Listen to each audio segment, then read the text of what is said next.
Happy New Year. Thank you all for being here. Joining me are Lieutenant Governor Boyd Rutherford, Secretary Ben Grumbles of the Maryland Department of the Environment, Secretary Kelly Schultz of the Maryland Department of Labor, Licensing and Regulation, and Dr. Mary Beth Tung, Director of the Maryland Energy Administration. Maryland is fortunate to be home to countless natural assets and resources.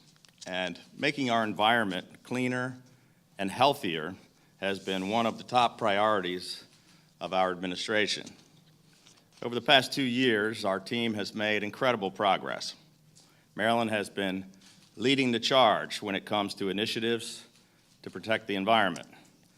People had been talking about the serious problems of phosphorus in the Chesapeake Bay for years, but we decided to actually do something about it.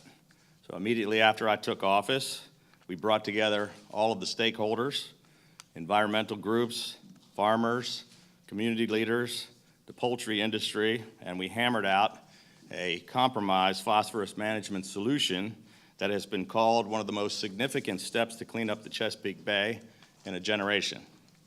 Then we invested $53 million in the Chesapeake and Atlantic Coastal Bays Trust Fund. This was the highest level of funding ever since it was established. This marks the first time in state history that funding dedicated specifically for the restoration of the Chesapeake Bay has not been drained and diverted to the general fund. We've also made it a priority to promote land conservation and to preserve our state's green spaces. Our administration pushed for and enacted legislation that protects against any further raids of program open space, and we restored $60 million, which had been drained from that program. Last year, our team pushed for and enacted landmark legislation which cemented our state's position as a national leader in combating greenhouse gas emissions. And in 2015, we were proud to enact legislation creating the Climate Change Commission in Maryland. After years of the problem being ignored, we are finally seeking innovative and cost-effective solutions to reduce the sediment pollution from states upstream, which flows down the Susquehanna River and over the Conowingo Dam, which is a serious threat to the Chesapeake Bay. Now, just a few months ago, on its latest annual report card, Chesapeake Bay received its highest score for water quality in nearly a quarter century. The amount of nitrogen, phosphorus, sediment in the Chesapeake Bay has dropped dramatically compared to recent years.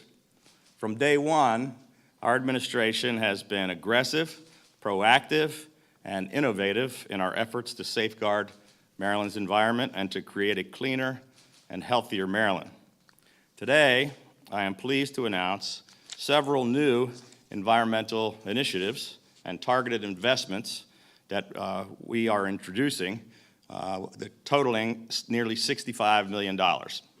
First, we will invest an additional $3 million in the Earn Maryland program to specifically provide training so we can fill 1,500 jobs in Tier 1 industries, including solar, wind, and hydroelectric, among others.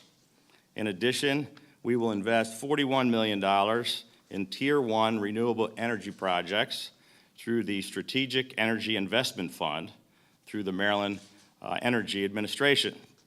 These investments are a result of the negotiations with Exelon as part of their merger agreement and part of the financial commitment that they made to Maryland. This marks a significant investment in workforce training and green jobs.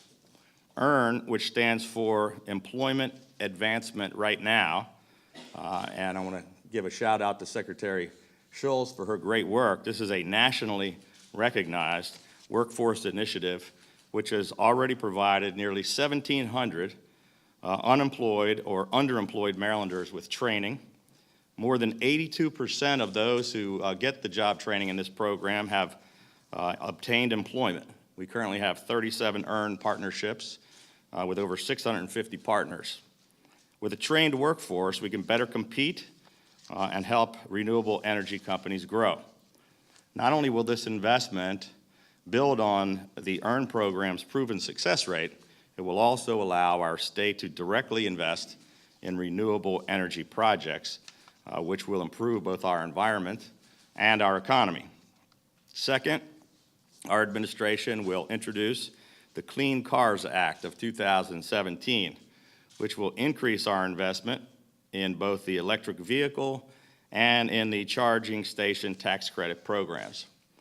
This additional investment in the electric vehicle tax credit will allow the program to provide more than 30% more credits to consumers who purchase these vehicles, and increased investment to the charging station tax credit will allow that program to double the charging station rebate, making them more economically feasible. Third, in collaboration with the University of Maryland, Energy Research Center and the Maryland Clean Energy Center, we will invest another $7.5 million to create the Green Energy Institute. This institute will serve to commercialize and to develop and attract private investment for clean energy innovations in our state. Finally, we will introduce the Clean Water Commerce Act. This will provide $10 million of Chesapeake Bay restoration funds to enable the purchase of nutrient reduction credits. This is a cost-effective, market-based solution that will allow the state to meet the Chesapeake Bay watershed improvement goals by the year 2025. All of these proposals that I'm talking about today are common sense, innovative, forward-thinking solutions to ensure that Maryland continues to lead the way in safeguarding our environment while also growing jobs and improving our economy. I look forward to working with the legislature in a bipartisan manner to enact these common sense environmental initiatives.